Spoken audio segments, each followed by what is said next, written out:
मुझे घर छोड़कर पापा के यहाँ आए 15 दिन हो गए, पर ना जाने क्यों इस बार ये 15 दिन युगों की तरह कटे। न माँ से बात करना अच्छा लगता, न पापा का सामना करना।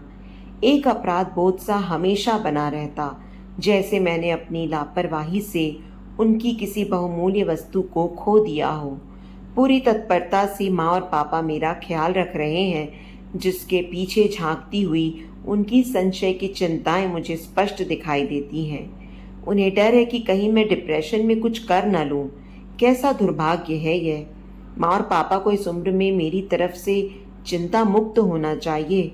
ब्याहता बेटी अपने घर संसार में सुखी रहे, यही तो वे चाहते थे, पर उन्हें चिंता है मेरे भविष्य की। अब क्या होगा। एक तीखा सा खेद मन में जागा, अपने आप को कोसा भी, क्यों अभय के प्यार में उलझी।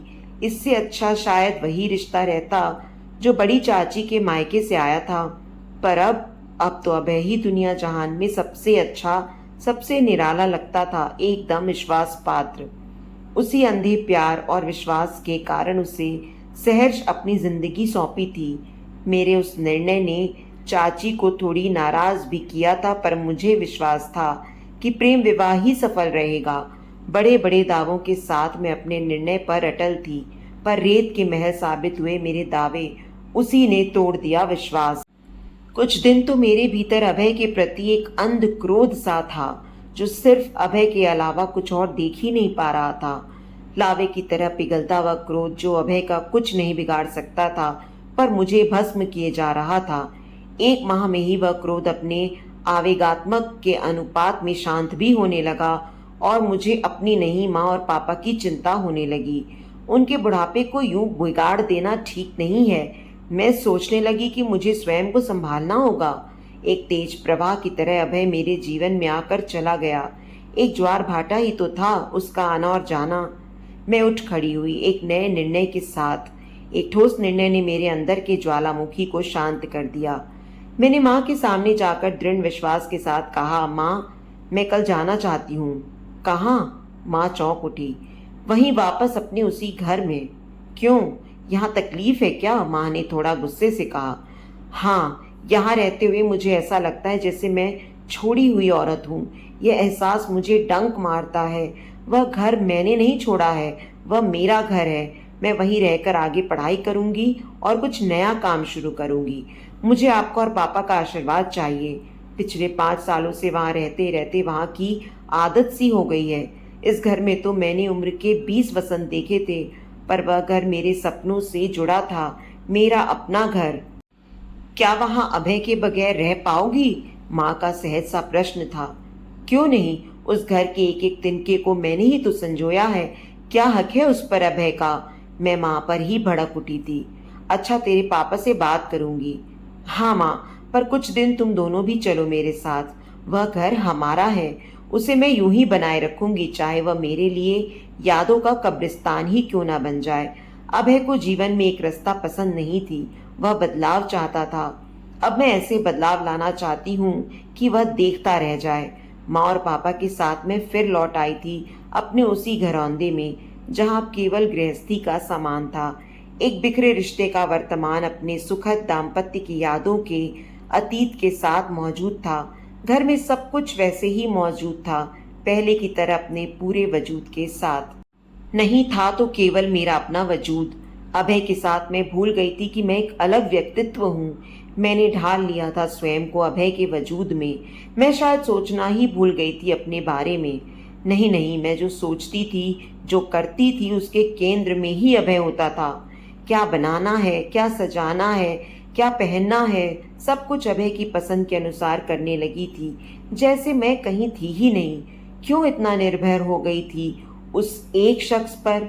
अभय की पसंद नापसंद इतनी हावी थी मुझ पर कि लगा जैसे अब तक मैं खोल के अंदर जी रही थी, अंडे के अंदर पनपे उस चूजे की तरह, जो समझता है बस इतना सा ही है संसार। पर आज अचानक उस खोल के टूट जाने पर मैं आश्चर्यचकित हूँ। घर में लौटने के वे क्षण बड़े कठिन थे। दरवाजे पर टंगी नेम प्लेट अभय मीनू से पहला साक्षात्कार एक मीठी सी कसक की तरह लगा, पर जाने कहाँ से एक हिम्मत आ गई थी और मैंने हाथ बढ़ाकर अभय शब्द उखाड़ दिया। अब वहां केवल मीनू नाम था। मैंने देहरी के अंदर प्रवेश किया और शुरू किया अपने बिखरे वजूद को समेटने का काम। रात भर सोचती रही, सो नहीं पाई थी। साथ वाली खाली जगह जीवन में आई रिक्तता का एहसास कराती रही। रात भर अपने आप में बुदबुदाती रही, तुम पागल हो मीनू, एकदम पागल। पर मैं पागल भी कहाँ हूँ। कितना अच्छा होता अगर मैं पागल हो जाती। तब कोई जिम्मेदारी, कोई लोक लाज ना होती। चीखो चिल्लाओ, कोई डर नहीं। पर पागल होने जैसी भाग्यवान मैं कहाँ। मैं तो चीख कर चिल्लाकर अपनी भड़ास भी नहीं निकाल सकती। सुनकर माया बाबूजी को कुछ हो गया तो। जीवन में अभय के साथ ब्याह के निर्णय के बाद शायद ही कोई निर्णय मैंने लिया हो। अभय अक्सर मजाक में कह ही देता था, तुम कभी अपने लिए निर्णय नहीं लेती, कब तक यूं ही मेरे निर्णय में हाँ करती रहोगी। तुम्हें क्या तकलीफ होती है। मैं तुम्हें अपनी छाया बनाकर नहीं रखना चाहता, मैं डरता हूँ मीनू। तब मैं उसे चिढ़ाते हुए कहती, छाया कभी पीछा नहीं छोड़ती, इसलिए डरते हो। नहीं, मैं चाहता हूं कि तुम खुद को मुझसे अलग पहचानो, क्योंकि जिंदगी में केवल अपना वजूद ही काम आता है, समझी। यादों के ऐसे कितने ही टुकड़े हैं जो दिन रात याद आते हैं, पर यादें कितनी पीड़ा देती हैं। कानों में अभी गूंजती है अभय की वह चुनौती।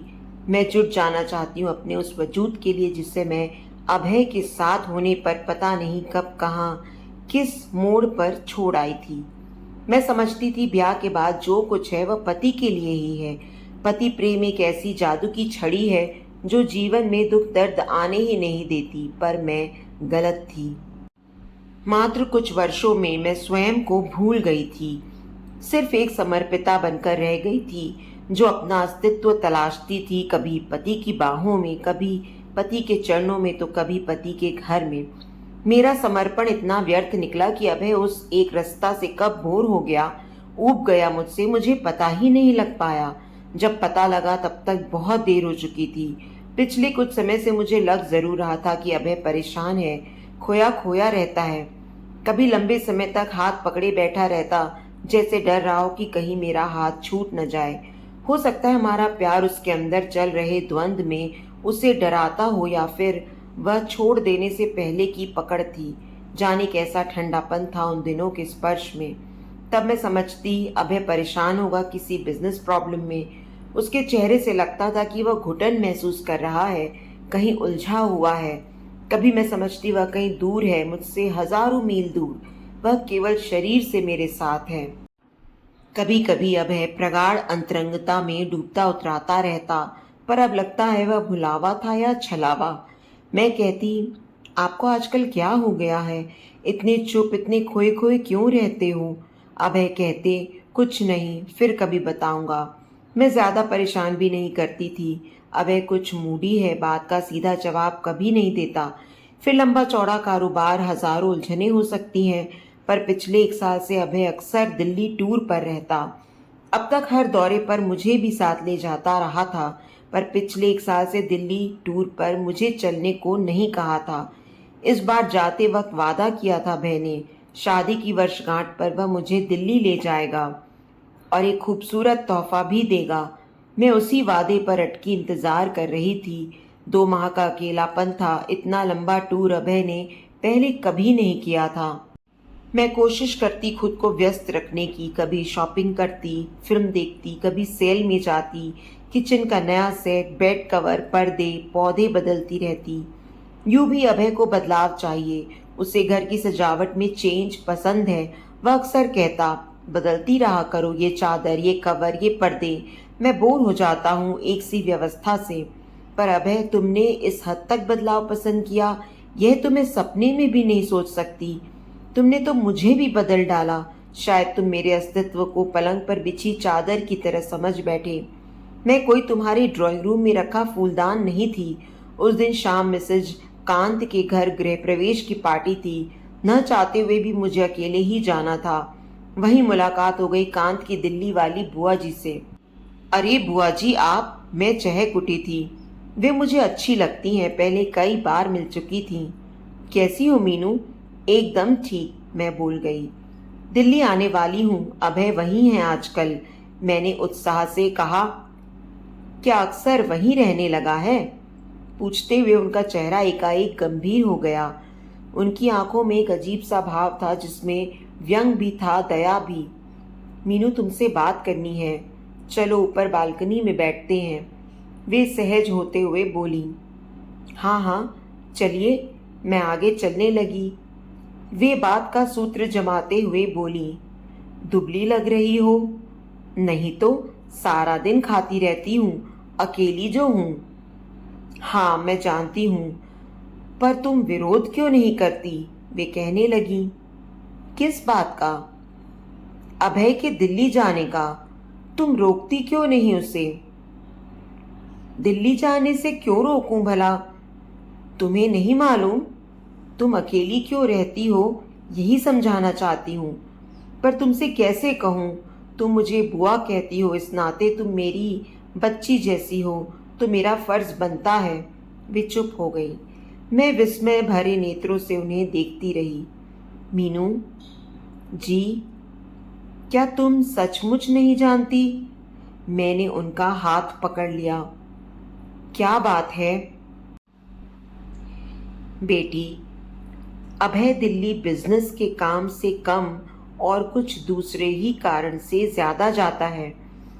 अभय के साथ एक लड़की रहती है, मुझे लगा तुम्हें पता होगा। नहीं तो, मैंने कहा। ऐसा तो हो ही नहीं सकता। अभय मुझसे प्यार करता है, वह मेरे बगैर जी नहीं सकता। हमने अपनी आंखों से देखा है, वे सामने वाले फ्लैट में रहते हैं। शायद वहां के लोग उन्हें पति पत्नी ही समझते हैं। मैं असहज थी उस वक्त, मन में लावा उगलती एक खींच थी। मैं बुदबुदाने लगी। बुआ, क्यों मेरे सुख चैन को यूं छिन्न भिन्न करना चाहती हो? न ही बताती तो अच्छा था। मैं अपने इस खोल में जी रही थी। क्यों अभय और मेरे रिश्ते का सच अनावृत कर दिया? मेरे जीवन का भ्रम जिसे मैं सच समझे बैठी थी, क्यों तोड़ दिया? तुम्हारे एक सच से मेरे सारे सुख किन अदृश्य छिद्रों से बाहर निकल गए, मैं नहीं जानती। कितना सुख था अभय की पसंद के अनुसार घर की सजावट में बदलाव लाने का। बदलाव, बदलाव, बदलाव, इस शब्द को बोझिल भार मुझ पर लदने लगा। मैं खामोश थी, सजल नेत्रों से किसी के सामने सरलता से खुलती बिलखती नहीं हूँ। शायद यूं खुल पाना मेरा स्वभाव ही नहीं। मैं अपनी पनीली आंखों को झुकाती भी नहीं, क्योंकि पानी टपक गया तो कमजोर पड़ जाऊंगी। तुम जानती होगी, हम तो यही समझते थे। नहीं। बुआ ने फिर मेरा हाथ पकड़ा। वे कोमल स्वर में मुझे सांत्वना दे रही थी। मुझे क्षमा करना मीनू, मैंने तुम्हारा दिल दुखाया, तुम्हारे पत्नी व्रत को चोट पहुंचाई। तुम एक अदृश्य विश्वास के सहारे खड़ी थी, जिसे मैंने जाने अनजाने तोड़ दिया। वे चली गईं। मन में डर की नींव शायद उसी शाम पड़ गई थी। रात का भयावह अंधेरा मेरे मन में भी भरा था। उस रात अभय के बदलाव की हद जानने के बाद मन चकनाचूर था।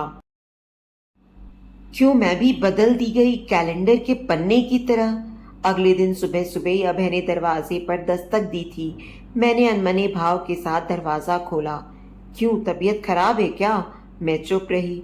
तुम्हारा चेहरा इतना उतरा हुआ क्यों है? चाय पियोगे? हाँ।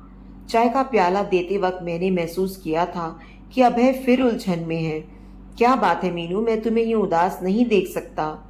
तो देखना ही छोड़ दो, मैं आवेश में बोल गई। अभय बिना हिले डुले अपनी जगह बैठा रहा। कल दिल्ली वाली कांत की बुआ जी मिली थी, तुम्हारे फ्लैट के सामने वाले फ्लैट में ही रहती हैं। ओह, तो यह बात है। मेरे होंठ थरथराने लगे थे और आंखें आंसुओं से लड़ रही थीं। तुमने कभी कुछ बताया क्यों नहीं अभय? क्या? यही कि दिल्ली में तुम्हारे समर्पित व्यवहार की एक ताकत, एक शक्ति है जो तुम्हें रोक देती है मुझे वहां बुलाने से। कहते कहते अपने बिखर पड़ने के क्षण को समेट लेती हूं मैं। चलो, अच्छा हुआ तुम्हें पता चल गया। तुम्हें बताने और समझाने के एक कठिन द्वंद्व से मैं बच गया। फिर क्या? मैं उसके साथ रहना चाहता हूं। चुप रही मैं। तुम चाहो तो ये घर, ये सामान सब तुम्हारे पास ही रहेगा। तुम्हें कोई तकलीफ नहीं होगी। जितना रुपया चाहोगी तुम्हें मिलता रहेगा। मुझे समझने की कोशिश करो मीनू। अभय, ये दान कर रहे हो? नहीं तो फिर? मैं तुम्हें परेशानी में नहीं डालना चाहता। अभय, तुम भूल गए, यह घर, यह तो पहले से मेरा है, मेरे पापा का दिया हुआ है, और जो रुपया है उसका मूल भी मेरा ही था। मेरे ख्याल से तुम तो तब भी खाली हाथ थे और अब भी। अभय की आंखें भी छलछलाती हुई लबालब हो रही थीं। उसने एक बार फिर मेरा हाथ पकड़ने के लिए अपना हाथ बढ़ाया, पर मैं हट गई। अब इस स्पर्श में कुछ नहीं है, सब कुछ बदल गया था। अब हमारे रिश्ते बदल गए थे, जिनका कोई दूसरा नाम नहीं था। नए सिरे से हमें लिखनी होगी जीवन के रिश्तों की इबारतें। क्यों हुआ ऐसा? एकदम पसंद की मिठास को पीते पीते कोई बेहद फीका सा स्वाद हमारे बीच आ गया था। शाम होते होते अभय चला गया था बगैर बताए, फोन के पास एक पत्र छोड़कर जिसमें लिखा था, मुझे माफ कर देना मीनू, मैं जा रहा हूँ, शायद लौट कर ना आऊं। ना ही आऊं तो बेहतर रहेगा, क्योंकि तुम्हारी आंखों में उठते प्रश्नों के उत्तर मेरे पास नहीं है। ऐसा क्यों हुआ, कब हुआ, मैं नहीं जानता। पत्र तय करते वक्त मैं बोल गई थी, तुम एक दिन जरूर आओगे अभय, पर अब बदलाव मेरे होंगे, मेरे अपने। 10 साल बाद एक दिन फिर अभय मेरे सामने खड़ा था। 10 सालों का यह अंतराल कैसे कटा यह बताना अब जरूरी नहीं रहा। हाँ, मैं जिंदा रही, मैंने आत्महत्या नहीं की, पर बदलाव की हद मैंने भी पार कर ली थी। आज मैं उस शहर में जज के पद पर प्रमोशन के साथ पदस्थ हूँ। जी हाँ, उसी शहर में। कभी अपने लिए सही निर्णय न कर पाने वाली मैं मीनू उसी कुर्सी पर हूँ जहाँ दूसरों के लिए भी निर्णय देने होते हैं, ऐसे निर्णय जो जीवन के मायने बदल सकते हैं। एक दिन कोर्ट पहुंची तो आंखें विस्मय से फटी रह गईं। सामने 40 साल की उम्र में ही 60 साल के प्रौढ़ की तरह अभय खड़ा था। फाइल सामने थी। मिसेस सुमन सान्याल अपने पति अभय से तलाक चाहती हैं। केस में आरोप था कि अभय बाप बनने में सक्षम नहीं है और सुमन मां बनना चाहती है। अभय आश्चर्यचकित था। मुझे देखकर उसकी आंखें प्रश्नोत्सुक थीं, शायद खुश भी थी मुझे सामने देखकर। बदलाव चाहने वाला अभय शायद बदलाव के क्रम में मुझे फिर पसंद कर रहा हो। आज मुझे निर्णय देना था, पर अभय तो मेरे मन के कटघरे से बहुत पहले ही मुक्त हो गया था। आज वो एक पत्नी के नहीं, एक जज के कटघरे में खड़ा था, और निर्णय करने वाली थी मीनू, जिसे अभय निर्णय लेने में कमजोर कहता था। सुमन सान्याल भी सामने थी, सांवली दुबली सी बंगालन लड़की, जिसने मेरे जीवन में यह बदलाव ला दिया था। मेरे अपराधी तो शायद दोनों ही थे। एक तेजस्वी एकाग्रता लाते हुए मैंने आंखों पर चश्मा चढ़ाया, पर सुमन के वकील के ना आने पर केस मुलतवी हो गया। अभय और सुमन चले गए। मैं शाम 5 बजे तक अनमनी सी कोर्ट में ही बैठी रही। शाम को जाने के लिए बाहर निकली तो अभय सामने खड़ा था। कैसी हो मीनू? अच्छी हूँ। मीनू, अब तो तुम्हें पता चल गया होगा कि मैं। अभय, मुझे तो तब भी पता था। तुम्हें याद है माँ के कहने पर हमने एक बार मेडिकल चेकअप करवाया था? उस दिन भी रिपोर्ट यही थी, पर मैंने तुम्हें नहीं बताया, ये सोचकर कि तुम सच स्वीकार नहीं कर पाओगे। बोलते बोलते मैं रुआंसी हो गई। और मैंने तुम्हें इसलिए धोखा दिया क्योंकि मैं पिता बनना चाहता था। मैंने समझा कि कमी तुम्हारे में है, तुम कभी माँ नहीं बन सकती। मीनू, मुझे क्षमा कर दो प्लीज़। तभी मेरे पति विजय गाड़ी लेकर मुझे लेने आ गए और मेरी 4 वर्षीय बेटी दौड़कर मम्मी मम्मी कहते हुए मुझसे लिपट गई। मीनू, ये तुम्हारी बेटी? हाँ भय, बदलाव की एक हद ये भी है। इनसे मिलो, ये मेरे पति हैं विजय। मीनू, जल्दी चलो, हमारी टिकट बुक है और हम लेट हो रहे हैं। कहते हुए विजय मुझे खींच कर ले गए, बिना अभय की तरफ कोई ध्यान दिए। हाँ, यही सच है। मैं उनके साथ गाड़ी की ओर तेजी से कदम बढ़ाते हुए सोच रही थी। तो दोस्तों, उम्मीद करती हूँ आपको आज की हमारी एक कहानी पसंद आई होगी। कहानी पसंद आई है तो वीडियो को लाइक और शेयर करें। चैनल पर नए हैं तो चैनल को सब्सक्राइब करें, और हाँ, नोटिफिकेशन बेल को ज़रूर दबाएं ताकि अगली अपडेट सबसे पहले आपको मिले।